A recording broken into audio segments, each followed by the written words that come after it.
আদরের কমতাপুরবাসী সবাইকে ধন্যবাদ, নমস্কার, নমস্তে, সালাম আর গুড মর্নিং জানা। আজি ইংরাজি 15 ফেব্রুয়ারি 2023 আমরা ভারত সরকারের তত্ত্বাবধানে আসন, আমরা ভারতের ভিতরে আসন আর আমরা হালে আসন। আমার ব্যাপারে কোনো চিন্তার কারণ নাই। আমাদের শান্তি আলোচনা পিস প্রসেস সম্পূর্ণ ভালভাবে চলেছে, সঠিক পথতে আছে। এতে সন্দেহ বা অবিশ্বাস করার কোনো অবকাশ নাই। সরকার আমার ব্যাপারে সব কিছু ব্যবস্থা নিয়েছে। এইভাবে তোমার জেলার সহায় সহযোগিতা কামনা করো। আর এখানে কয়া তোমরা সবাইকে ধন্যবাদ, নমস্কার, নমস্তে, সালাম আর থেংক ইউ জানাম। জয় আই কামতা। সাংবাদিক বন্ধুসকল, যে কেএলৰ অধ্যক্ষ জীৱন সিংহ ডাঙৰীয়াই আজি 15 ফেব্ৰুৱাৰী তাৰিখে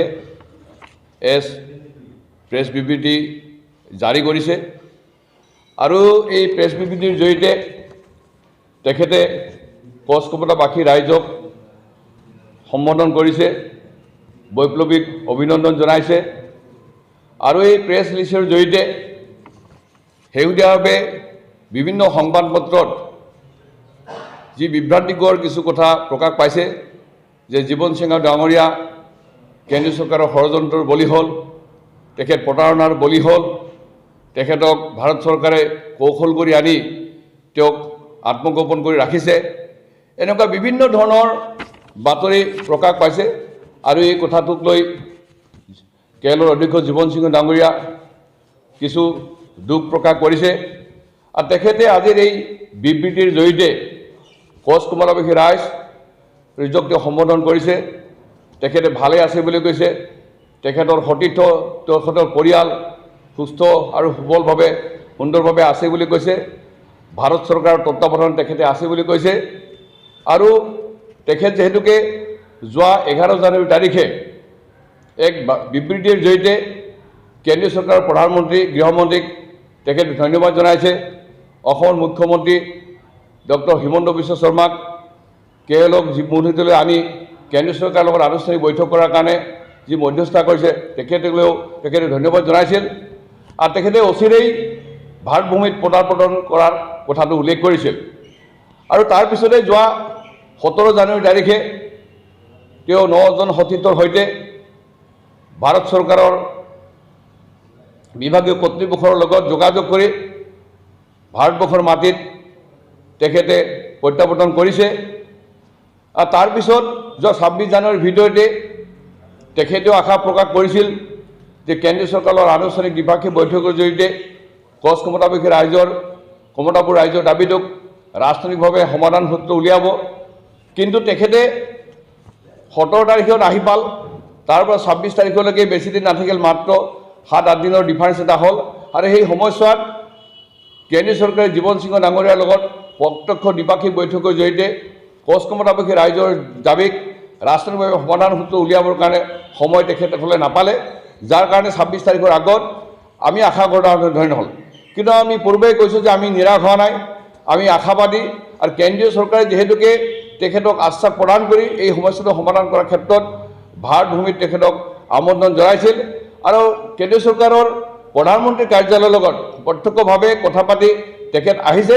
গতিকে এই ক্ষেত্ৰত কচ কমতাবাসী ৰাইজ তথা এই অঞ্চলৰ বিভিন্ন দল সংগঠন কোনো ধৰণৰ উদ্বিগ্নতা প্ৰকাশ কৰিব নালাগে যে অচিৰেই কেএলৰ লগত কেন্দ্ৰীয় চৰকাৰৰ যুদ্ধবিৰতি চুক্তি হ'ব। চুক্তিৰ পিছতেই আনুষ্ঠানিকভাৱে কেন্দ্ৰীয় চৰকাৰৰ লগত তেখেত কথা পাতিব আৰু সেই আনুষ্ঠানিক কথা পতাৰ পিছতেই কচ কমতাবাসী ৰাইজে যি দীৰ্ঘদিনীয়া যিটো আমাৰ সপোন, সেই সপোনটো সমাধান হ'বলৈ গৈ আছে। গতিকে জীৱন সিংহ ডাঙৰীয়াই যিহেতুকে নিজৰ জীৱন জাতি জনগোষ্ঠী তথা কচ কমতাবাসী ৰাইজৰ কাৰণে উৎসৰ্গা কৰিছিল আৰু তেখেত কেতিয়াও জনগোষ্ঠী তথা কচ কমতাবাসী ৰাইজক প্ৰতাৰণা নকৰে, এই কথাটো উল্লেখ কৰিছে। গতিকে জীৱন সিংহ ডাঙৰীয়াই সুদীৰ্ঘ 3টা দশক ধৰি তেওঁ জংঘলত থাকি কচ কমতাবাসী ৰাইজৰ মুক্তিৰ কথা কৈছিল, মুক্তি বিচাৰিছিল। পৃথক ক্ষমতাবোৰ ৰাজ্যৰ বিচাৰিছিল, যিখন কেন্দ্ৰীয় চৰকাৰে কোচ ক্ষমতাবাসীক ৰাইজক 1949 চনৰ 28 আগষ্ট তাৰিখৰ চুক্তি সাপেক্ষে দিব লাগিছিল। গতিকে আমি বা কোচ জীৱন সিংহ ডাঙৰীয়াই অসম বা পশ্চিমবংগক বিভাজন কৰি ৰাজ্য বিচৰা নাই।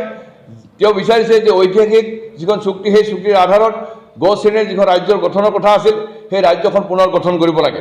গতিকে তেখেতে আজিৰ এই সংবাদ মাধ্যমৰ জৰিয়তে তেখেতে কোচ ক্ষমতাবাসী ৰাইজৰ তেওঁ সমস্যা বিচাৰিছে, এই অঞ্চলত থকা বিভিন্ন দল সংগঠনৰ তেওঁ জনাত্মক পৰামৰ্শ বিচাৰিছে। আৰু যিবিলাক দল সংগঠনে কিছুদিন আগতে বিৰূপ মন্তব্য কৰিছিল, নেতিবাচক মন্তব্য কৰি এই সমস্যাৰ সমাধান ক্ষেত্ৰত বাধাৰ প্ৰাচীৰ হিচাপে থিয় দিছিল, তেখেতসকলকো আহ্বান কৰিছে যে তেখেতসকলে যাতে মানে যোগাত্মক দৃষ্টিভংগীৰে মানে এই সমস্যাটো সমাধান কৰাৰ ক্ষেত্ৰত তেখেতসকলে মানে আগুৱাই আহে। গতিকে জীৱন সিংহৰ ডাঙৰীয়াৰ আজিৰ এই সংবাদ মাধ্যমৰ এই প্ৰেছ ৰিলিজৰ জৰিয়তে মই কোচ ক্ষমতাবাসী ৰাইজক কোনো ধৰণৰ উদ্বিগ্নতা নহ'বৰ কাৰণে, কোনো ধৰণৰ শংকিত নহ'বৰ কাৰণে জনাইছোঁ। আমি আশাবাদী যে 5 দশক ধৰি নোহোৱা সমস্যা এটা তাৎক্ষণিকভাৱে সমস্যা সমাধান হোৱাটো হয়তো সম্ভৱ নহয়, বহু কথাই ইয়াত জড়িত আছে।